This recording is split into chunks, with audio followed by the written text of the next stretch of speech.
சமீப காலத்தில் தமிழ் திரைப்பட தயாரிப்பாளர் சங்கமும் பெப்சியும் உடன்படிக்கைகள் ரத்தானது உங்கள் அனைவருக்கும் தெரிஞ்சது. இது சம்பந்தமாக பெப்சியில் வந்து எனக்கு தெரிஞ்ச ஒரு 100க்கும் மேற்பட்ட ஒரு பத்திரிகை சந்திப்பு அவர் கொடுத்துருக்காங்க. நாங்கள் வந்து தயாரிப்பாளர்கள் நலனை கருதி பெப்சியோட இருக்கிற இந்த உடன்படிக்கையை ரத்து செய்து இந்த அமைப்பை ஆரம்பிக்கிறது வந்து தயாரிப்பாளர்களை காப்பாற்றுவது, முக்கியமாக சிறுபட தயாரிப்பாளர்களுக்கு இந்த கூட்டமைப்பு வந்து உதவியாக இருக்குங்கிறது இந்த நேரத்தில் நான் தெரிவிச்சுக்கிறேன். என்னன்னா, ரெண்டு மூணு விளக்கங்களை நாம் கொடுக்கணும். இந்த பெப்சியோட இருக்கிறது 1-to-1 வந்து கேன்சல் ஆச்சுன்னு சொன்னாங்க. பெப்சி வந்து பேச்சுவார்த்தையில் தான் இருந்தது. கேன்சல் ஆகிறதுக்கு முன்னாடி அவங்க இன்னொரு ஒரு 50 ஆண்டு காலமாக தமிழ் திரைப்பட தயாரிப்பாளர் சங்கத்தோடு தான் உடன்படிக்கை ஏற்பட்டு இருந்தாங்க. ஒரு தமிழ் திரையுலகில் ஒரு நான்ஸ் பாலிசி மேக்கிங் எல்லாமே வந்து தமிழ் திரைப்பட தயாரிப்பாளர் மூலமாக தயாரிப்பாளர்களுக்கு சொல்லப்பட்டது. அது பெப்சி மூலமாகவும் தொழிலாளர்களுக்கு சொல்லப்பட்டதாக இருந்தது. ஏன்னா ஒரு ஒழுங்குமுறையை உருவாக்கி இவ்வளோ நாளாக நடந்துட்டு இருந்தது. இப்போ அவங்க வந்து பல வேற சங்கங்களோட இணைஞ்சு அதுக்கு வந்து கையெழுத்த போட்டு 2-3 பாலிசிஸ், ஒரு திரையுலகில் 2-3 பாலிசிஸ் வந்து எந்த அளவுக்கு இருக்கும், அது வந்து சரிப்பட்டு வராது, திரைத்துறைக்கு சரிப்பட்டு வராது, முதலீடு போடுற தயாரிப்பாளர்களும் சரியாக வராதுங்கிறத எடுத்து சொல்லணும். ஆனால் அவங்க கேட்கல. ஏன்னா சமூக சார் வந்து அவரும் ஒரு தயாரிப்பாளர். ஆனால் அவர் வந்து ஒரு பிஎஃப், இஎஸ்ஐ, ஒரு சம்பள ஏற்றம் இதெல்லாமே வந்து பேசிட்டு இருந்தாங்க. 2022 நாங்கள் வந்து போன சம்பள உயர்வை வந்து ஏற்றி கொடுத்தோம். இந்த வருஷம் வர வேண்டியது. சிறு முதலீடு படங்கள் போன வருஷம் வந்து முக்கியமாக வந்து நிறையா படங்கள் வந்து தோல்வி அடைஞ்சு நிறைய பாதிப்பு தயாரிப்பாளர்களுக்கு வந்தது. அப்போ வந்து எங்களுடைய கோரிக்கை வந்து இப்போதைக்கு ஸ்டாட்டிஸ்கோ மெயின்டைன் பண்ணுவோம். ஒரு வருஷத்துக்கு நாங்கள் வந்து எப்படி நம்ம வந்து ஒரு தயாரிப்பாளர்களை இப்படி படம் எடுங்க எதுன்னு நம்ம சொல்ல முடியலனாலும் அவருடைய இழப்பை வந்து எவ்வளோ குறைக்க முடியுங்கிறத முயற்சிகளில் தான் நாங்கள் ஈடுபட்டோம். அதில் வந்து மறுசீரமைப்பு எல்லாமே நடந்துட்டு இருந்தது. அது பேச்சுவார்த்தைகளில் இருந்தது. அதுக்கு உடன்படிக்கை கையெழுத்தும் ஆகும் நேரத்தில் இவங்க வந்து இந்த பிஎஃப்இஎஸ்ஐ, இந்த மற்ற இந்த சம்பள உயர்வு இதனால கிட்டத்தட்ட 30% மேலே இன்க்ரீஸ் ஆகுது. ஒரு சிறு முதலீட்டு படங்களுக்கு இன்னைக்கு திரையரங்கு கிடைக்கிறதுலேருந்து எல்லா அமைப்புகளுடன் பேசிக்கிட்டு இருக்கோம்.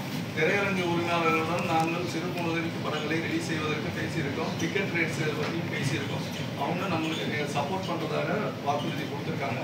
அது பேச்சுவார்த்தைகள் அடுத்தடுத்து இந்த இடைப்பட்ட நேரத்தில் தான் பெப்சிக்கிட்ட நாங்கள் சொன்னோம், இப்போதைக்கு ஸ்டாட்டிஸ்கோ மெயின்டைன் பண்ணுவோம், இந்த எதையுமே பண்ண வேண்டாம். அவங்க வந்து பெஸ்ரான்ற ஒரு அமைப்பு ஆரம்பித்து ஒரு காரை கொடுத்து எல்லா யூனியனும் அங்கே மெம்பர் ஆகி இந்த பிஎஃப்இஎஸ்ஐ இந்த சம்பள உயர்வு எல்லாத்தையும் இம்ப்ளிமெண்டேஷன் பண்ணுவோம் அப்படிங்கிறத இன்னொரு அமைப்போடு சேர்ந்து கையெழுத்து ஆகி அதை வந்து நடைமுறை கொண்டு வர்றதுக்கு பண்ணாங்க. மே 1 அவங்க அதை கொண்டு வந்தாங்க.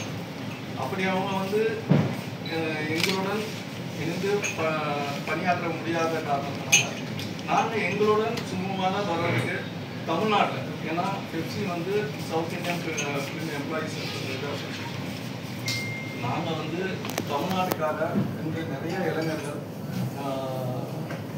வேலை சினிமாவில் வந்து அவருடைய தேடல் வந்து அதிகமாக இருக்குது. அது மாதிரி நிறையா பேர் டேரக்டர்ஸ் எல்லா டிபார்ட்மெண்ட்லேயும் வந்துட்டு இருக்காங்க. விஸ்காம் வச்சுட்டு நிறையா இன்னொன்று சொல்லப்போனால் பெப்சியிலே நிறையா பேருக்கு வேலை கிடைக்கிறது.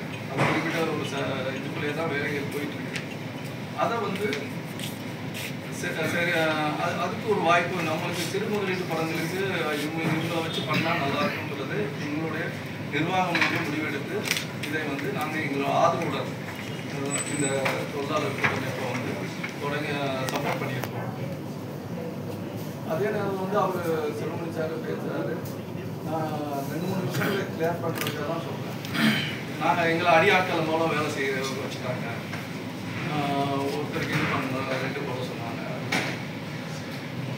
ஒரு அமைப்புக்குள்ளே நாங்கள் வந்து வேலை நிறுத்தமாக வந்து நாங்கள் வந்து இம்ப்ளிமெண்டேஷனே பண்ணலை. இன்றும் சொல்கிறோம். அவர் தான் வந்து 14ஆம் தேதி ஏதோ போராட்டம் வேலை நிறுத்தம்லாம் சொல்கிறார். நாங்கள் இன்னைக்கு வரைக்கும் இந்த அமைப்பை ஆரம்பிக்கிறோம், பெப்சியில் யாருக்கும் வேலை கொடுக்காதீங்கன்னு நாங்கள் எங்கேயுமே சொல்லவே இல்லை. தயாரிப்பாளர்கள் படம் பண்ணுறதுக்கு தான் வராங்க, சண்டை போடுறதுக்கு இல்லை. எங்களே இதை வந்து நிர்மகரம் கொண்டு கட்டுப்படுத்தணுங்கிறது தான் எங்களுடைய இது. ஏன்னா எங்களை மீறி போயிட்டு அதை வந்து சரி செய்கிறதுக்காக தான் இந்த அமைப்பை வந்து உருவாக்குறோம். அவர் இப்போ வேலை நிறுத்தத்தை அவர் தான் அறிவிச்சிருக்காரு. எங்களுக்கு அது உடன்பாடு இல்லை. தயாரிப்பாளர்கள் படம் பண்ணணும்னு இருந்தால் இந்த கூட்டமைப்பில் இப்போதைக்கு 5000 ஃபார்முக்கு மேலே போயிருக்கு. நிறைய பேர் வந்து சேர்ந்துட்டுருக்காங்க. இங்கே ஆட்கள் இருக்காங்க. வேண்டிய தயாரிப்பாளர்கள் எடுத்துக்கலாங்கிறது இந்த நேரத்தில் தெரிவிச்சுக்கிறேன். இன்னும் அவர் வந்து அடியாட்களாக பயன்படுத்துகிறத சொல்கிறாரு. அதே நேரத்தில் ஒரு பாலிசி இது இன்று நான் இன்னைக்கு வந்து தமிழ் திரைப்பட சங்கத்தின் தலைவர் பொறுப்பில் இருக்கிறதுனால நான் சொல்கிறேன். இது வந்து முன்னாடி எங்கள் அப்பா இருந்த காலத்துக்கு முன்னாடியிலிருந்து தியாகராஜன் சார் இருந்தாங்க. அவங்களாம் இருக்கும்போதே ஜூனியர் ஆர்டிஸ்ட் ஒரு விஷயம் பாலிசியில் 50% நடிகர் சங்கத்திலேருந்து எடுக்கிறது, 50% ஜூனியர் ஆர்டிஸ்ட். அப்போ வந்து இந்த விஜயகாந்த் அவர்கள் நடிகர் சங்கத்தின் தலைவராக இருக்கும்போது இது வந்து அப்போ ஒரு உடன்படிக்கை போடப்பட்டது. இது அவங்க ஃபாலோ பண்ணிட்டாங்களா? எல்லாம் சொல்கிறாங்க. எங்களை நாங்கள் சொல்கிறதெல்லாம் முதல் இந்த பாலிசியை நீங்கள் இம்ப்ளிமெண்ட் பண்ணுங்கள். கையெழுத்து போடலை, நீங்கள் வந்து மறுசீரமைப்பு கையெழுத்து போடலைன்னு சொல்லுவார். இது பண்ணிட்டாங்க, அடியாட்களாக இது பண்ணணும். இது பேசப்பட்ட ஒரு இம்ப்ளிமெண்டேஷனை நடிகர் சங்கத்திலேருந்து ஜூனியர் ஆர்டிஸ்ட் எடுக்க வேண்டியது 50% நடிகர் சங்கமும். ஏன்னா அங்கே இருக்கிற நாடக கலைஞர்கள்லேருந்து ஏகப்பட்ட உறுப்பினர்கள் இருக்காங்க. அவங்களுக்கும் வேலை கிடைக்கிறதுக்கு தான் இதை வந்து அன்றே முடிவு பண்ணி 2 பக்கமும் இது. ஸோ இவங்க வந்து நிர்வாகிகள் இந்த பாலிசி இம்ப்ளிமெண்டேஷன் பண்ணாங்களா? அதற்கு எத்தனை பேச்சுவார்த்தைகள் நடந்ததுங்கிறது செல்வமணி எல்லாத்தையும் சொல்கிறாரு. நிர்வாகத்தில் எப்படி பேசணும் போகணும் அதை சொல்லுங்க. இத்தனை பேச்சுவார்த்தைகளில் அவங்க ஒத்துக்கவே இல்லை. ஏன்னா அவங்க நிர்வாகிகள் ப்ரொடக்ஷன் மேனேஜர்ஸ்லேருந்து எல்லாருமே வந்து ஜூனியர் ஆர்டிஸ்ட் அசோசியேஷனில் என்ன இருக்காங்க, என்ன பண்ணிட்டு இருக்காங்க, அதில் இருக்கிற இதெல்லாம் எங்கள் செயலாளர்களுக்குள்ள சொல்லுவாங்க. ஏன்னா பேச்சுவார்த்தைக்கு வாங்கின சம்பளங்கள் எந்த ஜூனியர் ஆர்டிஸ்ட் வாங்கிட்டு இருக்காங்க, அதோட என்ன அதிகமாக பில்லு போடப்படுறது, இதில் மேனேஜர்ஸ் எப்படி இருக்காங்க, இது எல்லாமே வந்து தயாரிப்பாளர்களுக்கு தெரிஞ்சு சரி சும்மா போயிட்டு இருந்ததை வந்து இன்று வந்து எல்லாத்தையும் கூட்ட கலைச்சி விட்டாங்க. அவங்க வந்து பெஸ்ராங்கிற ஒரு அமைப்பை ஆரம்பித்து பண்ணும்போது அது வந்து எந்த டிபார்ட்மெண்ட்டும் யூனியனும் கிடையாது. எல்லா யூனியனும் தனிப்பட்ட முறையில் இருக்க அந்த யூனியனில் இருந்தால் வேலை கிடையாது. இந்த கார்டு வாங்கினா தான் வேலைங்கிறத ஒரு சட்டமாக கொண்டு வந்திருக்காங்க. அது வந்து மொத்த உறுப்பினர்களாக உருவாக்கப்பட்டது.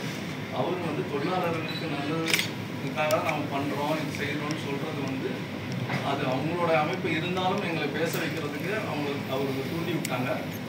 அதை தான் இதை வந்து நான் சொல்கிறோம்.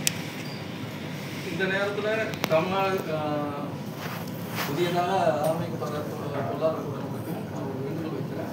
இந்த இடத்துல மெம்பர்ஸ் மட்டும் இல்லை, பெப்சியில் இருக்கிறவங்களும் நம்ம காலகாலமாக நம்மளோட தயாரிப்பாளர்களோட வேலை செய்தவர்கள் தான். அங்கே இருக்க யூனியன் தமிழ்நாடுங்கிற பேரில் இங்கே வந்து சேரதா இருந்தால் நீங்கள் அதை சேர்த்துக்கணுங்கிறத வேண்டுகோளாக வைக்கிறேன். ஏன்னா எல்லாமே தொழில் சம்மந்தப்பட்டது தான். இந்த பிரச்சனைகள் வந்து முழுமையாக அந்த நிர்வாகத்துடன் உள்ள பிரச்சனையை தவிர தொழிலாளர்களுடன் எந்த பிரச்சனையும் எங்களுக்கு இல்லை, தயாரிப்பாளர்களுக்கு இல்லை. யார் வச்சு வேணாலும் யார் வேணாலும் வேலை செய்யலாம். அதை வந்து அதை திசை திருப்பி வேறு கோணத்தில் எடுத்துகிட்டு போயிட்டுருக்காரு செல்வமணி சார். இதை வந்து எல்லா நேரமும் 2 நாளைக்கு ஒரு வாட்டி பத்திரிகை சந்திப்பில் முடிவாகப்பட வேண்டிய விஷயம் இல்லை. அவர் எங்களை வேணாம் என்று ஒதுக்கப்படும் போது நாங்கள் எங்களுக்கு வேண்டியவர்களை வைத்து வேலை செய்வதற்காக செய்யப்பட்ட முடிவுகள் தான் இது. இதை வந்து இன்னும் வந்து தமிழ்நாடு திரைப்பட தொழிலாளர் கூட்டமைப்பு தலைவராக அழகன் தமிழ்மணி அவர்கள் வந்து இதில் வந்து ஃபவுண்டராக இருக்கார். இன்னும் வந்து நிறைய விஷயங்கள் பேச வேண்டியது இருக்கிறதுனால என்னுடைய உரையை நான் முடிச்சுக்கிறேன். செயலாளர்